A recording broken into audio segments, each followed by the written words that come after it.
The views and opinions of this broadcast do not reflect the views and opinions of Armed Media, New Productions and its affiliates. Enjoy the show.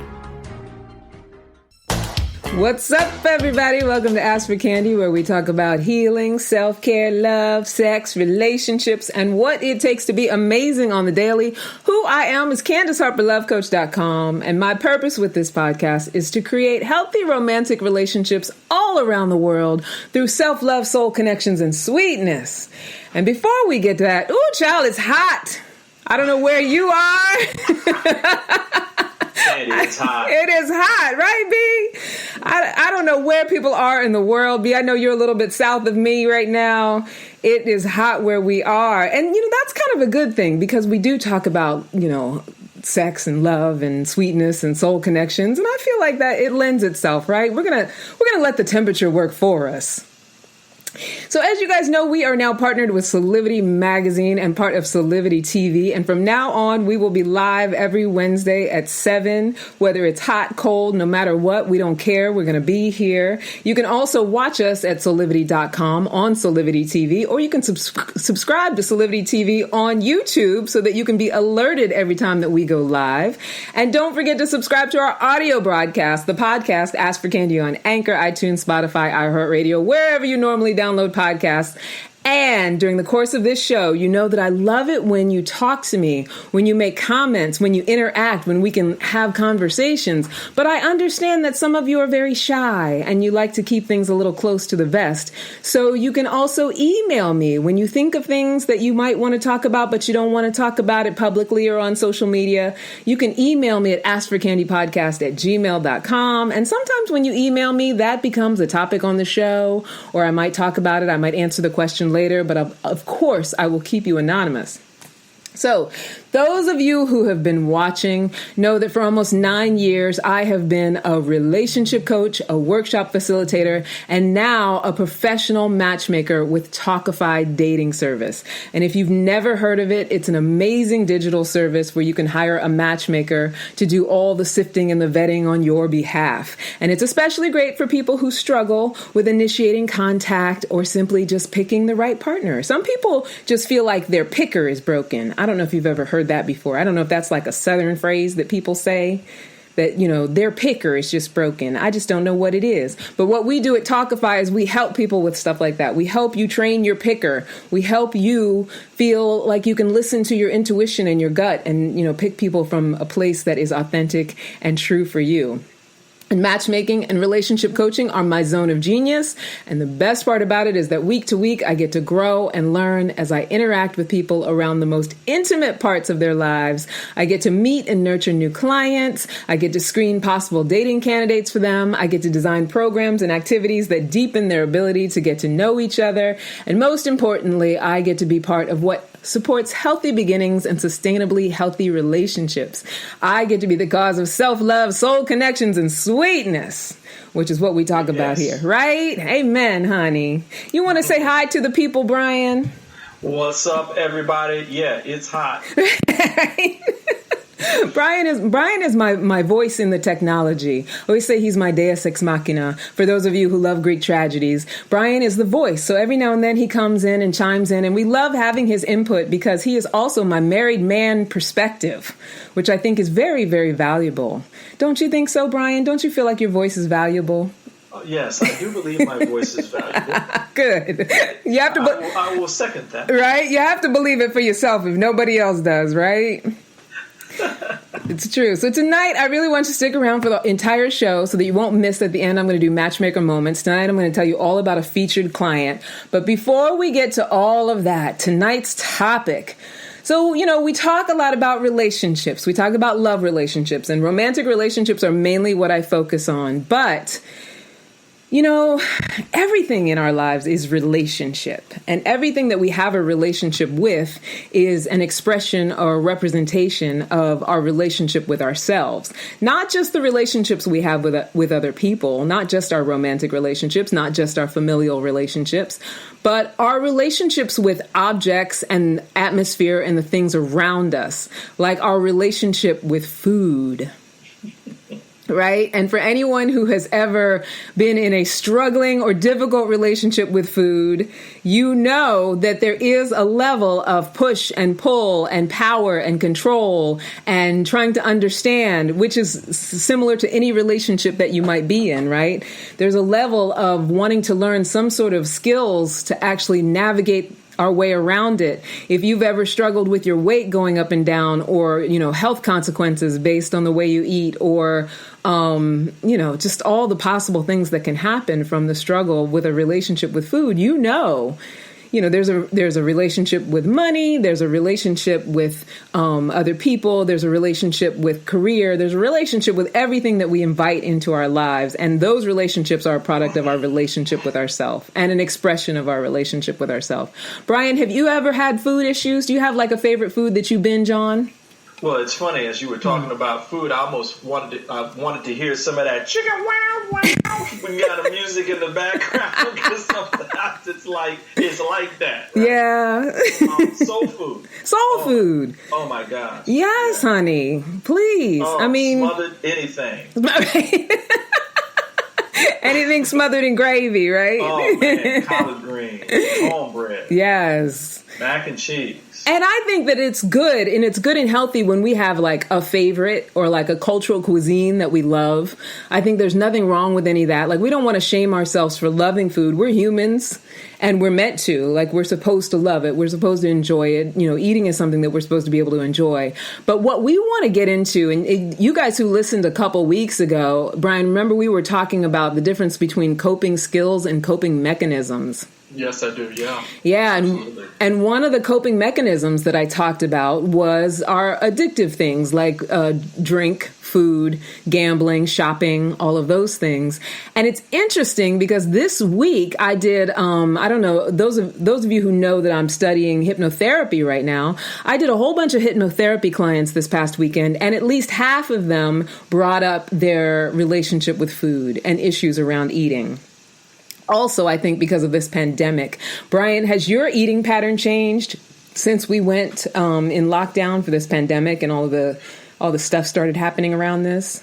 Yeah, it actually, early on, it got really a lot, where I was eating a lot during the day. Yeah. And I had to literally be conscious of, okay, how much am I eating?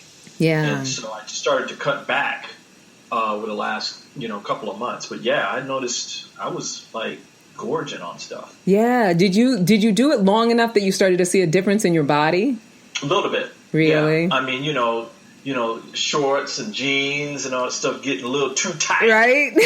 Oh, wait a minute now. Wait, let me back off that fork. You start to feel that snugginess. Things start to get snuggy, right? Right? And so that's one thing. The eating as a coping mechanism, it's one of those things where, yeah, there's the thing that it could make you fat or it can make you gain some weight. And yeah, that's definitely a thing. But then you start to think about, when we use eating as a coping mechanism, the ongoing things are the weight roller coaster, the up and down, which is hard on your heart, and brain fog and depression and psychosis. For people who are addicted to sugar, I consider myself somewhat of a sugar addict. I try not to identify that way anymore, but for so many years, I was sugar was my drug, and I had certain, foods that were my trigger foods and certain foods that were my, emotional fulfillment foods, and it would actually change my personality when I did not have sugar compared to when I did have sugar, and how I would feel. I would have that spike right after having the sugar and then come back down, and I'd be worse mentally than I was before, whether it was tiredness or angry mood or whatever. The fatigue, the inflammation, the infections, the premature aging, all that stuff also comes along with not eating so great. Now, this is not a PSA about what you should and should not eat, because you guys all know this. We see this stuff all the time. We see it, everywhere. There's a lot of nutrition programs out there. I'm not a nutritionist. There's a lot of exercise programs out there. I am not a trainer or an exercise sports specialist or anything like that. I am coming to this from the point of view of, yes, there is a very simple scientific way to eat right and exercise and take care of your body. But why is it that 90% of us struggle with it? especially in times of adversity, whether it's a pandemic or any of the other potential problematic things that can go on in our lives. And what is the seat and the seed of what needs to be healed around this food thing? Like, what is it that we really need to be looking at? The diets and the exercise, when you find the ones that are right for you, those are just the tools for actually getting from point A to point B. But if mentally we're not in a place where we're ready to get from point A to point B, they're not sustainable. Like, and anyone who knows, who's tried, a diet for a couple of weeks and then just couldn't do it anymore, or a couple of days even, and couldn't do it anymore, or tried a new exercise program and it only lasted for a little while, or if you're like me and your weight has been up and down your whole adult life because you know how to lose the weight, you know what you're supposed to do, but you let yourself go off the rails for a few months and then you got to get back on the horse for, however long, right? And ultimately, it's like the idea is that the journey is finding that comfortable relationship with food, just like finding that comfortable relationship with everything else in our lives. And by comfortable, I mean the healthy relationship that is stabilized and is not affected by changes in our lives, at least not in any kind of major way, that we can still keep ourselves healthy in a moment of adversity, that even through something like a pandemic, for some of us, we don't know how long we're going to be in isolation. For some of us, we don't know, if not being in isolation is going to end up hurting us. There's so much uncertainty in the world right now. So what I want to talk about is, how do I mentally get myself in a place where I can sustainably and consistently take care of myself around something like food when food has been a difficult or a struggle relationship for me? And that's what we're going to talk about tonight. What do you think about that, Brian? I like it. You like it? A lot. Yeah. I feel like there's enough of us out there that it resonates with. And so I really want to share from a space of my own experiences with it and what I talk about a lot with clients around it. Because even though we talk about love, even though I'm, helping people find love, helping people figure out communication and find conduits to connecting with each other, the food thing comes up a lot because it's one of the safest addictions. It's one of those addictions that people will co-sign with you. Like, if you want to eat the whole cake, people might, they might have something to say, but it's not like if you're a heroin addict where you can end up ostracized. If you want to eat everything in the refrigerator, people get that. They understand. And so a lot of times when someone's an eater as an addiction, they get a lot of, people who will enable, a lot of co-signing, a lot of people who come along for the ride. And it's a very socially accepted way to deal with things. Even if people will sort of, try to shame you a little bit about your weight or whatever, there's a social acceptance to wanting to eat. Everybody gets it. Everybody gets it when you want to indulge. And so I came up with a list of reasons that I have ever eaten that weren't motivated by hunger. Like, all the reasons that I think a lot of us eat when we're compulsive eaters or addictive eaters or when we're eating our way through adversity.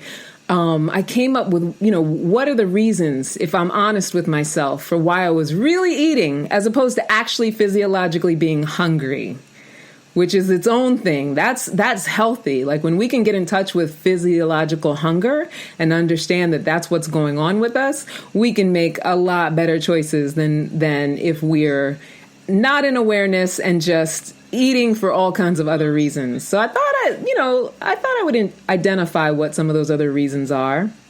And we could have a conversation. And you guys, if you think of any as well, anybody out there who's ever struggled with food and it's okay to talk about it and admit it, think of some reasons why you have ever eaten that had nothing to do with hunger. No, Brian, can you hear that? I feel like I can hear myself.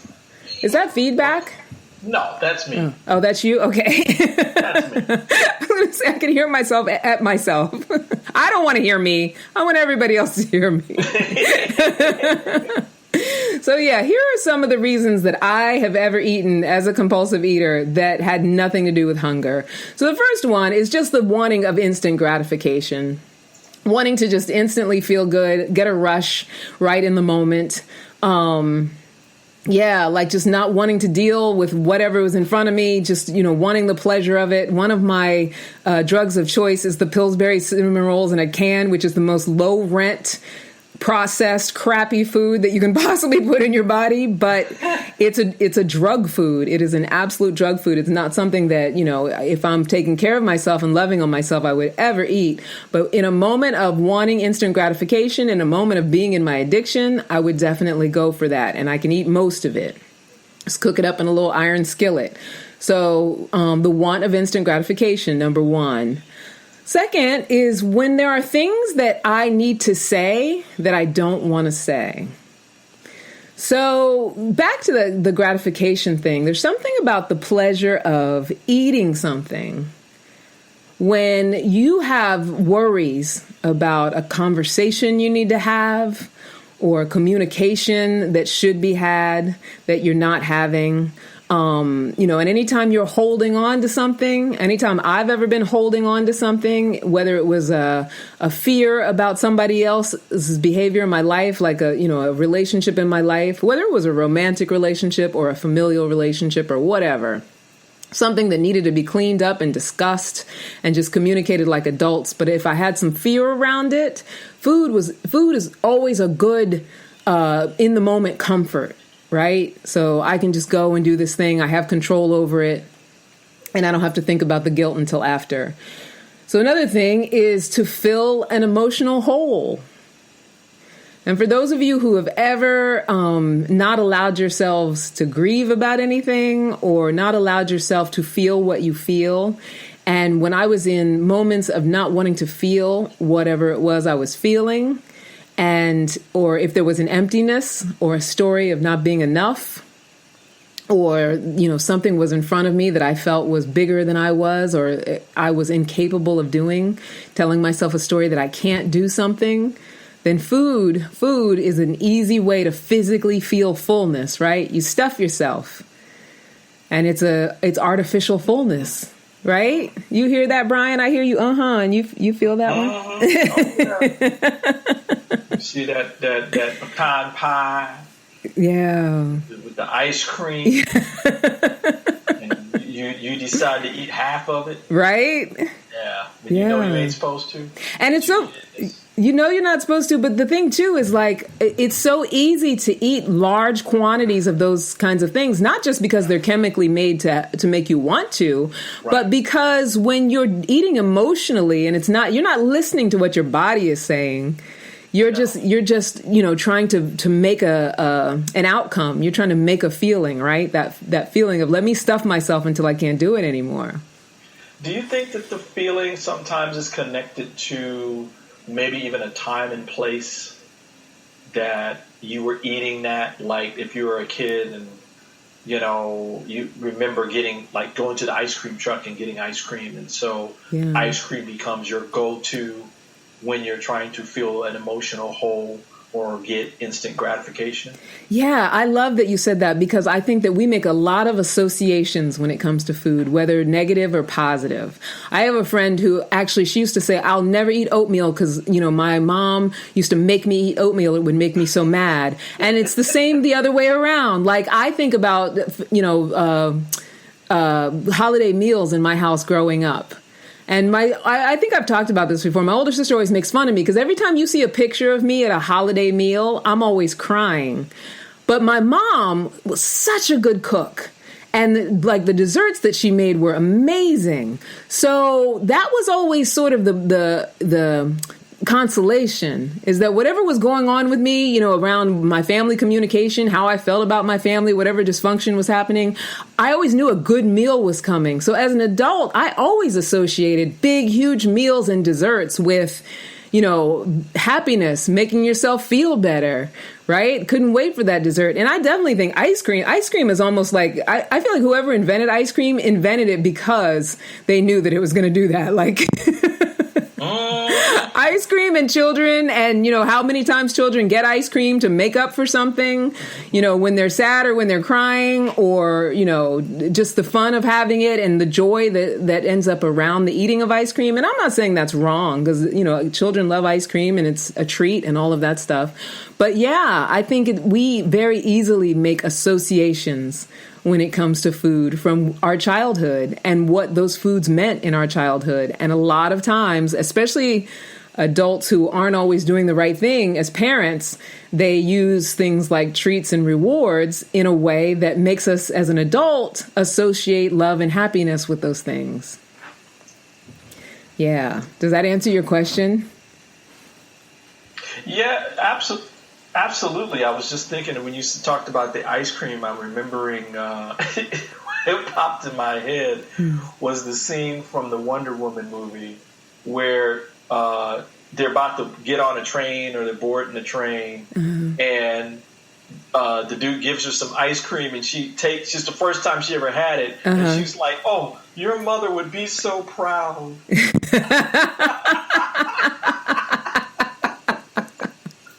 That's hilarious. I don't remember that part, but yeah, I get it. Yeah, because it was so good to her, right? Yeah, I don't know. Like, whoever invented ice cream, goodness gracious, that is a drug right there. I feel like it's like what is a street drug that's like, ones that they say makes you feel really, really good. I've never done any street drugs, so I don't know what the one, but I feel like ice cream is that high level, high value street drug of food. Do you know what I mean? I don't know whether it's crack or meth or whatever. Another reason that I would often eat that had nothing to do with hunger was just wanting to feel some level of pleasure. So, whatever I'm perceiving around me, I don't like. It could be, in response to a negative feeling, but really it was just like, wanting to have sweetness, wanting to have pleasure, wanting to, just enjoy. And there's nothing wrong with wanting to enjoy when you are aware that you're just going to enjoy something and allow yourself that, and you don't overindulge in the enjoyment. Like, too much of anything, not necessarily so good for you in the long run. It puts you in a cycle of needing to do it over and over again, right? So, absolutely. Yeah. We got a quick comment from Sasha about this, and that was, it's tough eating right during stressful times. She got her hand raised up. Yeah. I think it's partly about habits and habits. I think our relationships we form with ourselves. Yeah. We have to work on those relationships with self, and from there be disciplined.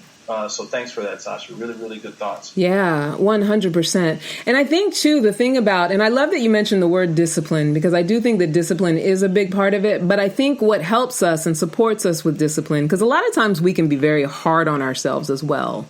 And so when we're hard on ourselves, it's like we start the shame spiral. And once we're in the shame spiral, then we have to punish ourselves. And the punishment is usually, putting ourselves in some sort of guilt position. So I think, it's partially discipline, but it's also the willingness to nurture and heal whatever it is. So like right now, it's hard times. So a lot of people are stressed out and in anxiety.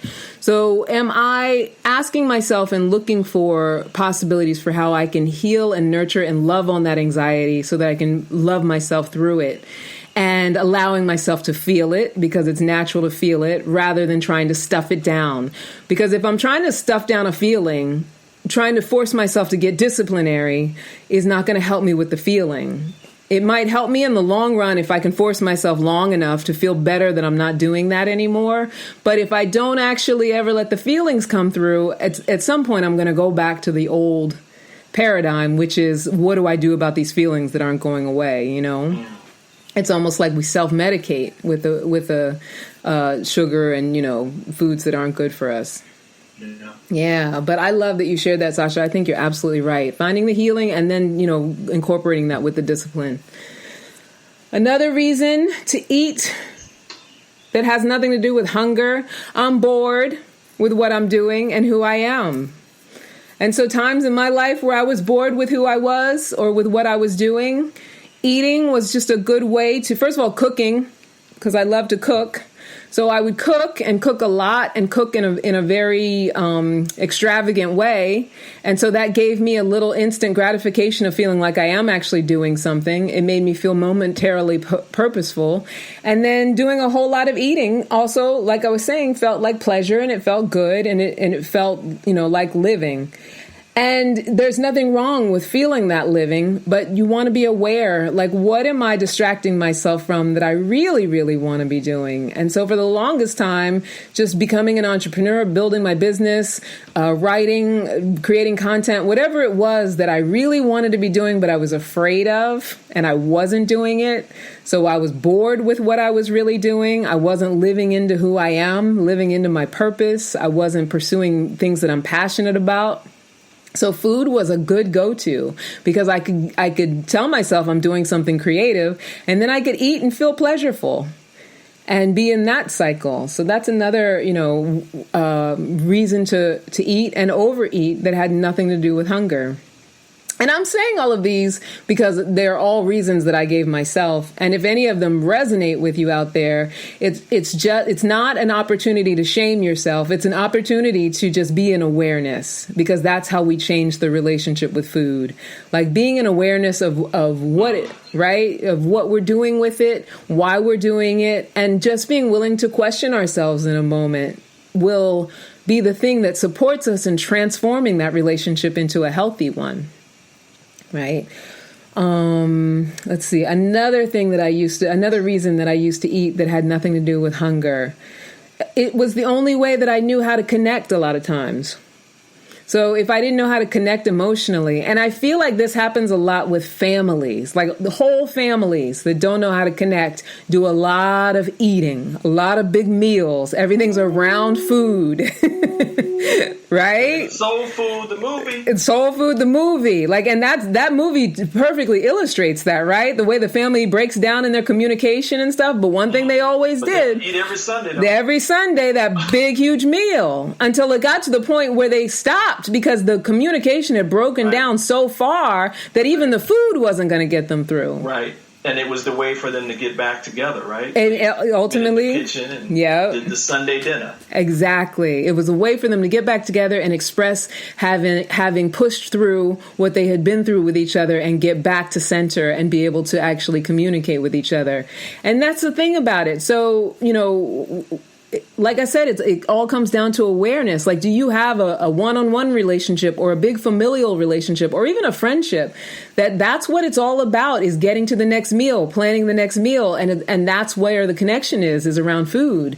And I have a friend who, I still consider her a friend, but we were much closer friends for a long period of time. And our whole relationship was around the next meal and planning the next meal. And that was the way that we connected.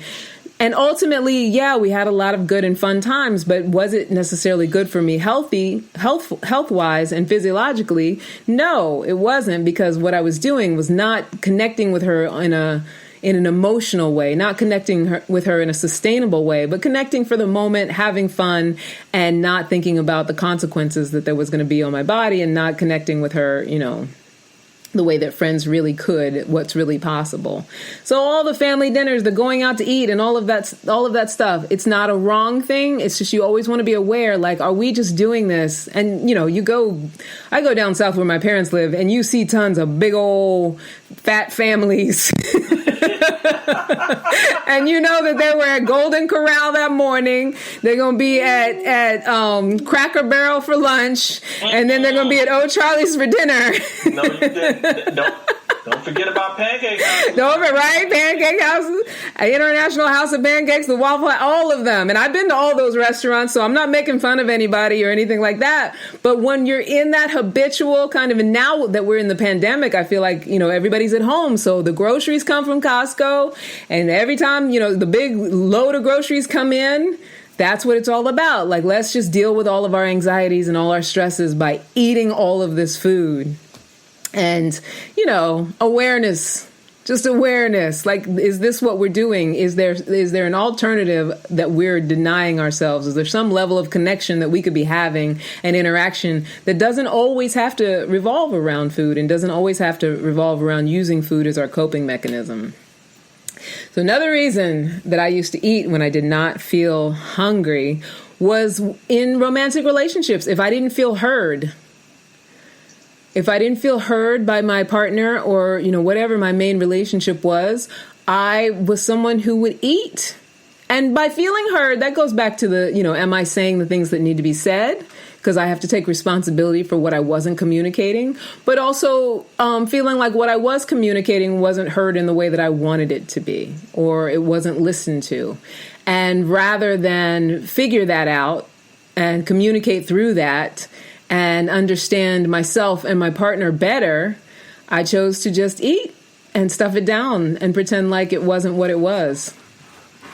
So yeah, there's that. What about you, Brian? Do you feel like you have any other reasons to eat that have nothing to do with actually being hungry? You talked about the whole soul food kind of thing. Sometimes I'll eat to reminisce. Kind of like, I guess it relates to the whole.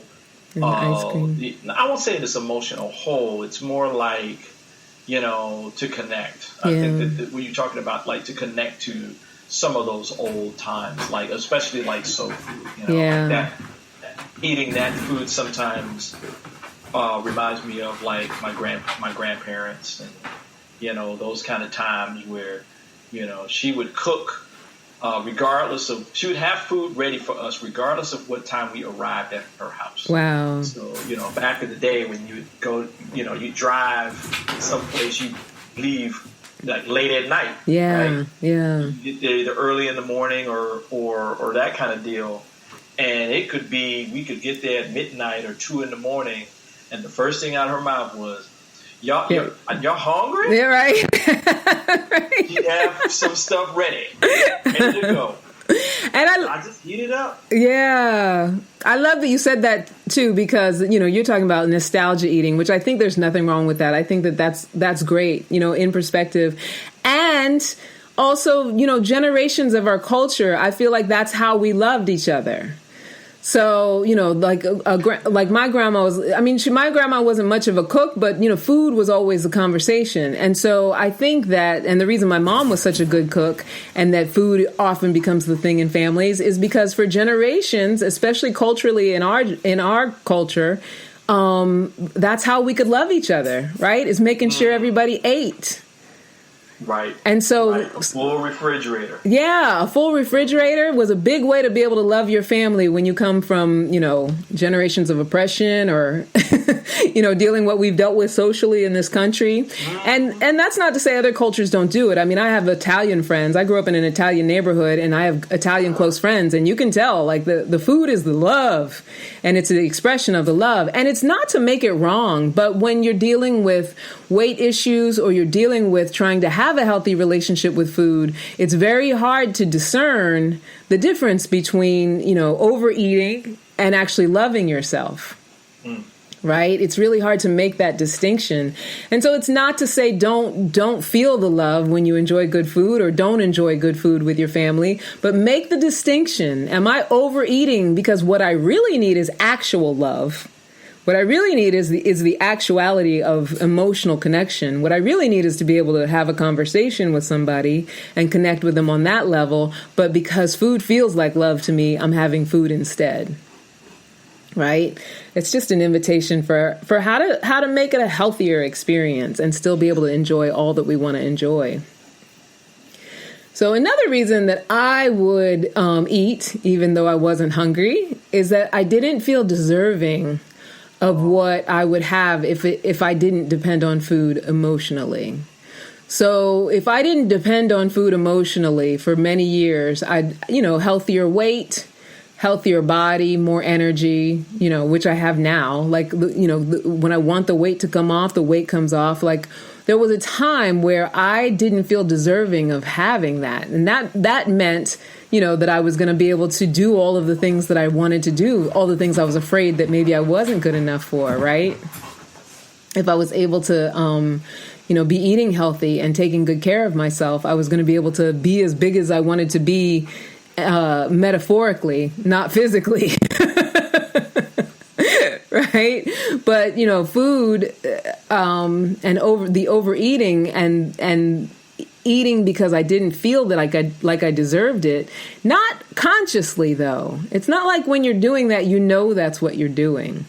But when you don't understand that you deserve to be as big in the world and as amazing in the world as you want to be, when you don't understand that you deserve full self-expression, you guys can hear the dog is panting underneath the desk. There's nothing weird going on. But when you don't know that you deserve full self-expression, and you don't know that you deserve to be as big in the world as you want to be, metaphorically, a lot of times food and eating of food is a good way to keep ourselves safe from being physically able to do all of the things we say we want to do, and safe from being mentally able to do all of those things. And by safe, I mean like a false safety, because we're afraid of it. We're afraid of how big we can be, and we feel like we don't deserve it. Right? Another reason, to protect myself from dealing with the past. So when I didn't know how to deal with things from the past, whether it be resentments or feelings that I had about relationships that broke down, or, I feel like for us as adults, we all have to go through that chrysalis of understanding and forgiving our parents and loving our parents in a way that is not just because they told us to.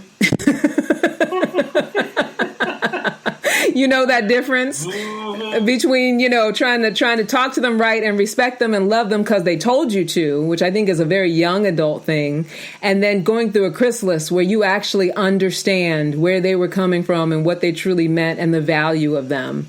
And for a long time, I had to protect myself from dealing with that and going through that chrysalis, because I had a story, and my book that's coming out is about my relationship with my mother. But with both of my parents, I had a story of loving them, respecting them, but having so much anger and resentment for things that I felt like, I felt like I was shorted. And I think a lot of times as young adults, we think that we were shorted. And sometimes that goes well into middle age, where we think our parents weren't good enough. We got the short end of the stick. And that's not to invalidate anybody's experience, because there are some parents out there who are horrific. There's, parents who are drug addicts, abandoners, and all of that stuff. But part of our life's journey, our life's chrysalis, is to transform from that needing for them to have been anything but who they were, no matter who they were. And so that's a hard transformation sometimes to go through, because it requires a lot of forgiveness, a lot of facing of things that we may not want to face, and a lot of taking on of responsibility for what our experience is now. I can remember doing things to sabotage myself and blaming my mother, and my mother was, 1,000 miles away, or blaming my father, and he was 1,000 miles away. As a young adult. But I had to learn that that's a responsibility I needed to take on. But in avoiding that responsibility, I would sabotage myself, and I would sabotage myself with food. And I could tell myself, well, let me just eat this because I feel angry. I don't feel good right now. I'm mad. I just got off the phone with my mother and we had conflict. So I get to eat this whole cake. So for anybody out there who is going through a chrysalis like that, or getting to their understanding of, how do I decide who I am and choose who I am in the midst of trying to understand where I came from and going through those kinds of changes. If you're using food as the crutch or as the thing to protect you from actually dealing with the past, because the emotional changes it takes you through, it's something to look at. It's something to look at to support you in your actual transformation. Another reason that I used to eat that had nothing to do with hunger, the reason I would eat is because I needed something to stand in my way. Yes, because I talked about that before, but I might have to do things like leave a bad relationship. So I was in a very abusive relationship for about 4 years, and I ate myself to oblivion. And a lot of that was, if I started really taking care of myself and loving myself, I knew, something within me knew, I didn't know it consciously, but something within me knew that I was going to have to make the steps to leave that relationship, to get out of it, which meant I was going to have to be really super strong. But as long as I stayed in my addiction, which a lot of times we do, and whatever you might be addicted to, even if it's not food, then I didn't have to make any major moves. I could just keep placating myself and comforting myself with the food. I know these are getting deeper, Brian. I hear you getting quieter and quieter. I know once Brian starts to get quiet, I'm saying some crazy stuff. No, but it's true. Yeah. I mean,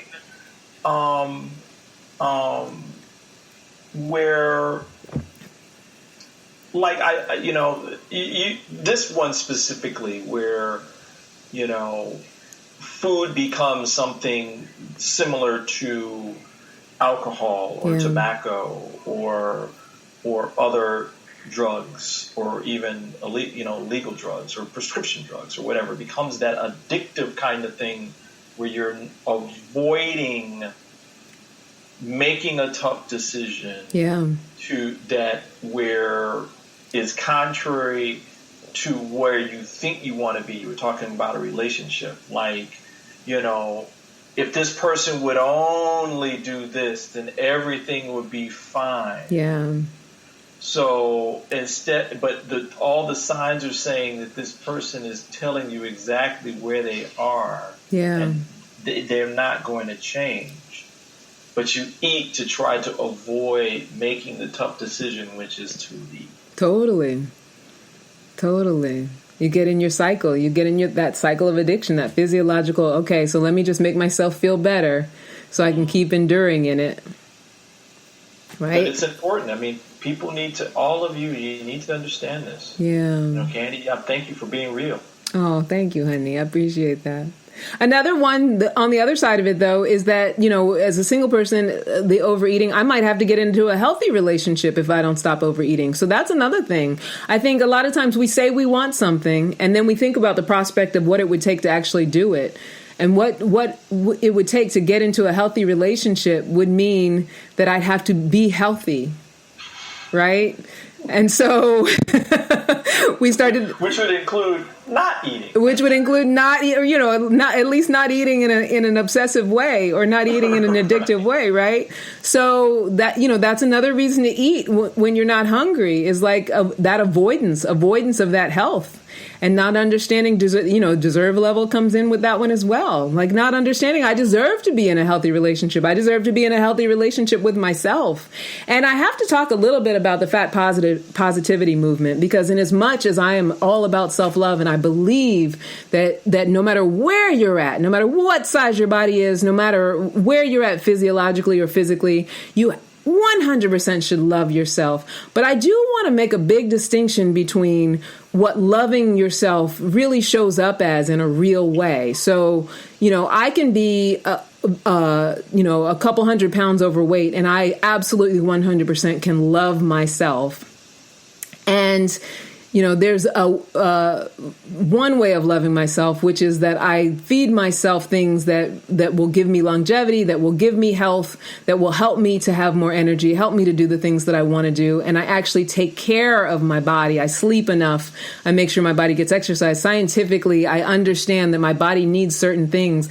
And if I love it, I will love it. And so that extra couple 100 pounds will come off on its own, unless there's some sort of illness, right? If my focus is on really loving myself, I don't have to beat myself up for being fat. I just have to say, you know what? I'm going to do the things that align with what it means to love myself.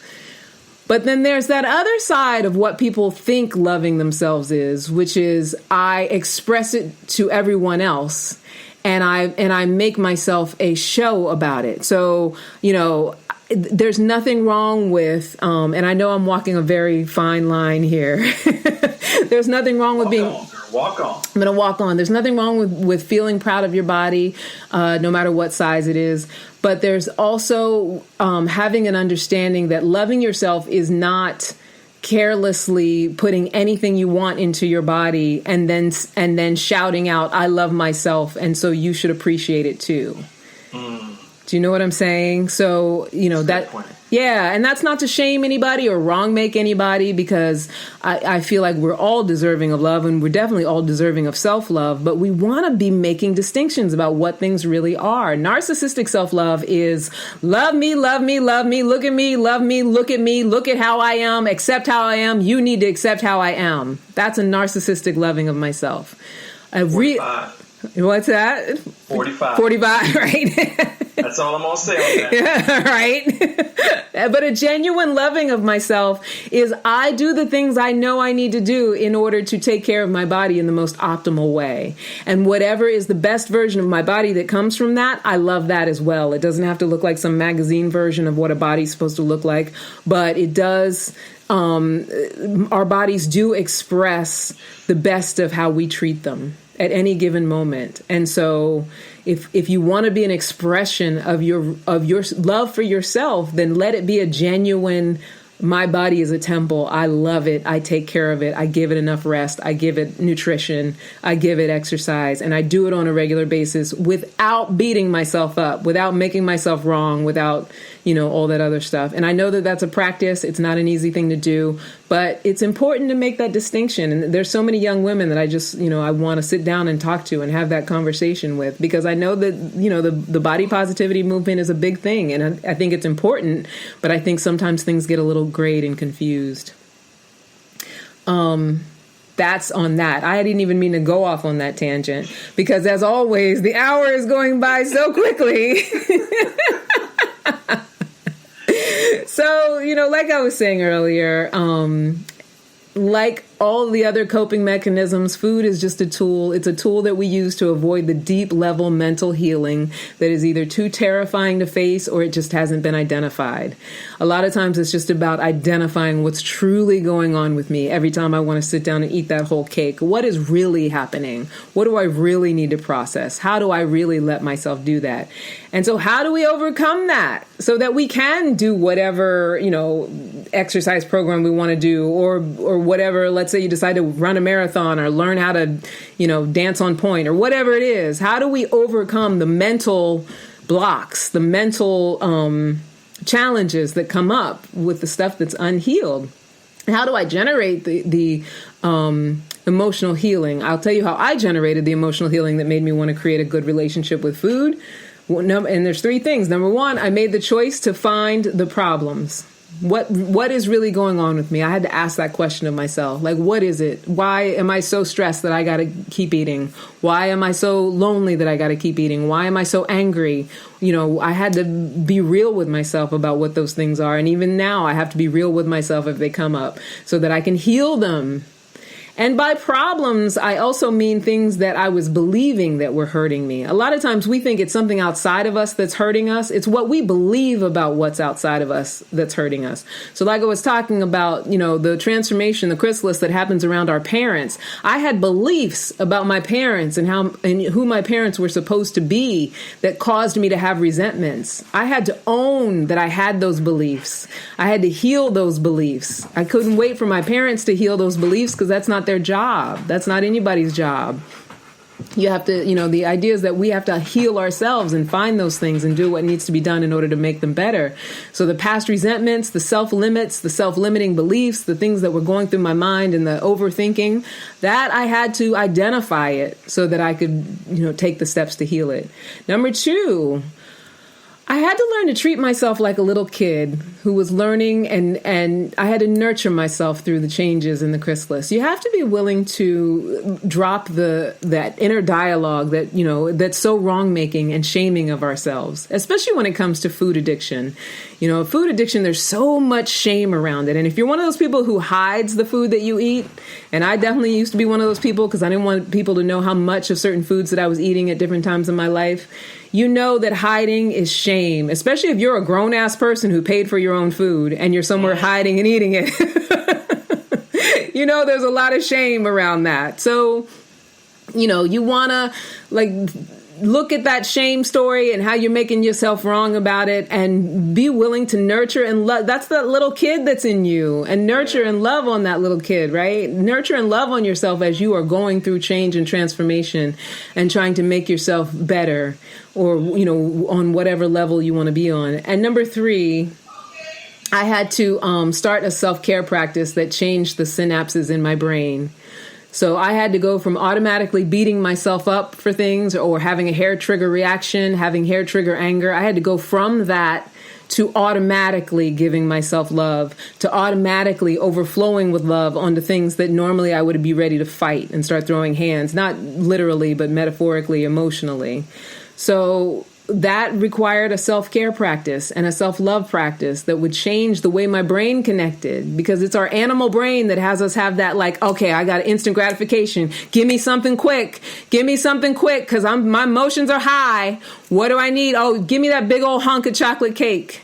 Or give me, whatever that might be that you may or may not be using to gratify the feelings and negative emotions and things that come up. A regular daily practice of caring for yourself, and whether it's meditation, there's a lot of different methods for that.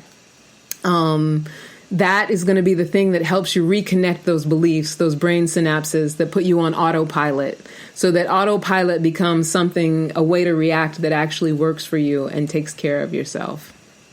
So what is the biggest takeaway? You know what, Brian? I just realized I didn't do a commercial break. I just fire hosed. You did? You didn't do no commercial break. We're okay. Oh, good. Okay, good. Everybody out there, we didn't need to do it, right? You didn't need to do it. I appreciate that. But the biggest takeaway, I think, with all of this that I had to learn, so loving myself didn't mean some outward display of look at me, like I was talking about. Being able to walk around and have a facade of, and even in times when I did feel like I looked cute, but that facade of I look cute, so I feel good about myself. I'm walking around proud of what you see on the outside, so I feel good about myself, and not really looking at what was going on the inside. I had to understand that loving myself, that's not what it was, and that wasn't going to be the ultimate goal. I had to understand that loving myself is knowing that I didn't have to settle, and I don't have to settle for anything that doesn't support all of my earthly desires. So in knowing that I don't have to settle for anything that doesn't support all of my earthly desires. So my earthly desires, my deep down, what I know in my heart, is to be someone who is a messenger of goodwill and self-love. My earthly desire is to widen that message as big as I can make it. My earthly desire is to walk around free, with financial freedom, with physical freedom, to be loving and to be loved. And so anything that doesn't support that, I don't have to settle for it. Doesn't mean that I can't enjoy it sometimes if I want to, but if it's a detriment to those big desires, those deep down things that I know that I want for myself in the world, I have to know that in loving myself, I do not have to settle for it. So if it's not optimal health, if it's not unconditional love, if it's not joy without consequences, I don't have to give it my time, and you don't have to give it your time. So I just wanted to share that with you guys tonight. That's what I want to be your takeaway. You do not have to settle for anything that doesn't support exactly what your earthly desire is here on this earth, in this time that we're in this life. And you have to know that you are 100% enough for all of it. That's why you have those desires. And that's it for our little food topic tonight, Brian. What do you think? Do we have any? I saw that Candace was commenting earlier. What she said her thing is cheese. Candace said her thing was cheese. She said, give me a block of cheddar. Yes, please. I hear that. I love me some cheese as well, too. So, yeah, did anything else come up for you, Brian, that you were thinking about along those lines, being enough? I love that take. I love the big takeaway. Yeah. Don't settle for anything that doesn't support your earthly desires. I mean, yeah. Yeah, I mean, yeah. Yeah. I mean, there's a difference between, like, using food as an addictive substance as opposed to something for nourishment, healthy nourishment. Yeah. And enjoyment, but a discerning enjoyment, right? Yeah. A nice glass of wine or a moderate slice of your favorite dessert or whatever. I mean, and we know. Yeah. When you're aware, when you're on what side of the road you're on. Yeah. When it comes to that. So just, I guess, for me, I think I took away that it's okay to admit to yourself that you're doing it for reasons that are not healthy. Yeah. And that you can surrender to what's behind that and get support to deal with that if you need to. Absolutely. Absolutely. And it's just about being able to make the discernment. Because if I understand that I'm worthy and I'm enough for everything that I say that I want in the world, then I also understand, like I said, that I don't have to settle for anything less than that. And if I am settling and I'm doing it in a cognizant and responsible way, then I know that, I know how to moderate without just trying to put set parameters on myself. It's just I know that I don't have to consistently settle. I can do the things that actually support what I want and who I need to be and who I want to be. Damn straight. Yes. I want to do matchmaker moments. I know that we're right on the cusp, huh? You want to do matchmaker moments? Yeah. Yeah, let's do some matchmaker moments. You guys ready? Yeah, we got a little intro for matchmaker moments. Oh yeah. Okay. All right.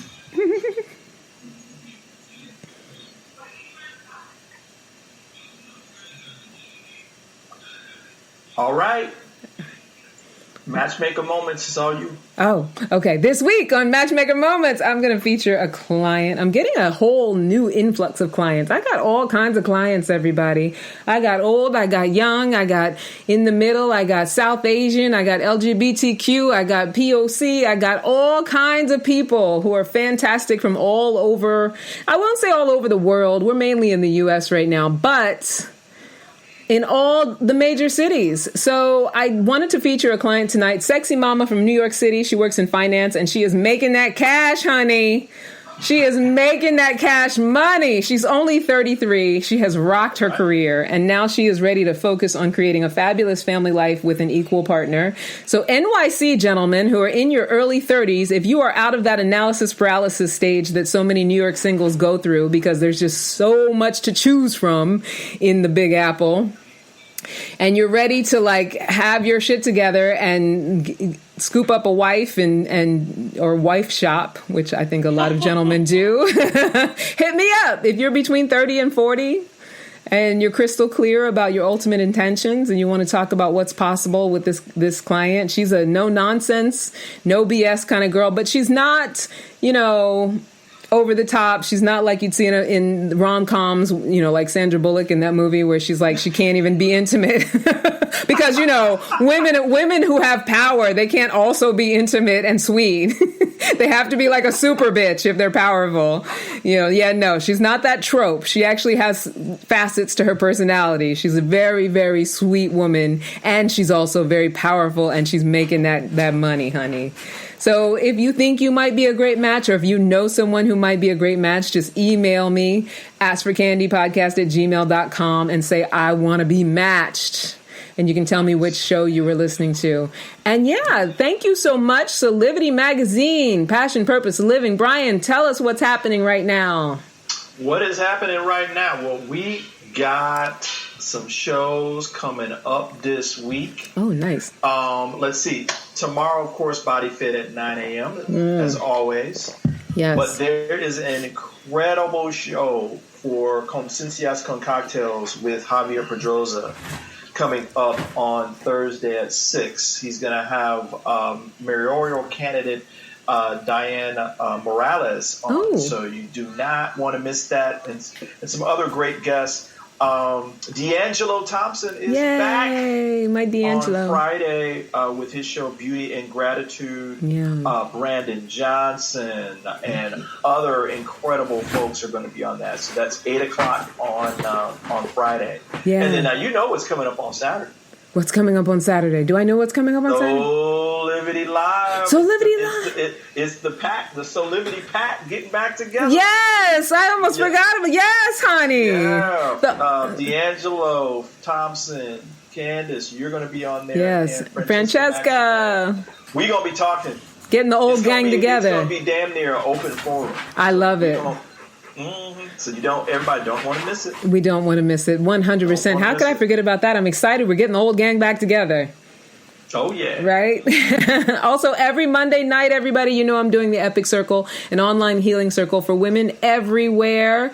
And we as women come together as a community. We will be causing personal transformation when it comes to communication, forgiveness, self-love, mother-daughter relationships, purpose, friendships, just all the tools we need to be as big as we were meant to be. So you can find us on Eventbrite or Meetup. You can join the Meetup, The Epic Circle.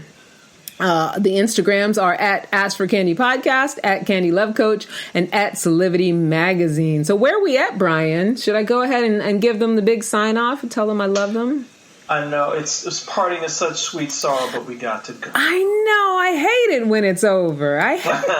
This hour goes by so fast. So shout out to the Ask for Candy podcast group. And don't forget to subscribe to our YouTube channel and subscribe to Solivity TV YouTube channel. Email me, askforcandypodcast@gmail.com. And until next time, never forget that you are a love machine. And if you ever start to feel like you aren't getting the love you need, just make more and ask for candy. I love you. Bye now.